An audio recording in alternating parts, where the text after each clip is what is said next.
Hello বন্ধুরা, আসসালামু আলাইকুম। Welcome to my channel. আশা করি সবাই ভালো আছো। তো আজকে আমি অনেকদিন পর একটি ছোট্ট ভিডিও নিয়ে চলে আসলাম। আজকের ভিডিওটি হচ্ছে মুন্সিগঞ্জ জেলা আধারা ইউনিয়নে অবস্থিত জাজিরা সৈয়দপুর গ্রাম। এই গ্রামটি হচ্ছে আমার জন্মভূমি, যেখানে আমি জন্মগ্রহণ করেছি। এখানে আমার বাবার বাড়ি এবং এখানেই আমার শ্বশুর বাড়ি, আলহামদুলিল্লাহ। তো এই গ্রামে আমাদের অনেক অপেক্ষার পরে যাতায়াতের সুবিধার্থে রাস্তা নিরাময়ের কাজ শুরু হয়েছে। তো আমি ভাবলাম এই রাস্তা নিরাময়ের কাজের কিছু ছোটো ছোটো ক্লিপস ভিডিও নিয়ে তা আপনাদের সাথে শেয়ার করি। এটা স্মৃতি হিসেবে যেন আজীবন থেকে যায়, এই কারণেই ভিডিওটা করা।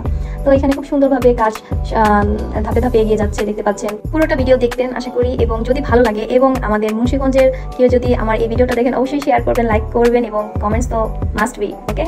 এবং যারা অন্য জেলা থেকে দেখছেন তারা অবশ্যই মুন্সিগঞ্জে আসবেন এবং আমাদের এই নতুন রাস্তা দিয়ে জাজিরা সৈয়দপুরে ঘুরে যাবেন। ইনশাল্লাহ ভালো লাগবে সবার। আমার বাসায় দাওয়াত রইল। আমি এখান থেকে বিদায় নিচ্ছি। আল্লাহ হাফেজ। আপনারা ভিডিওটা দেখতে থাকুন।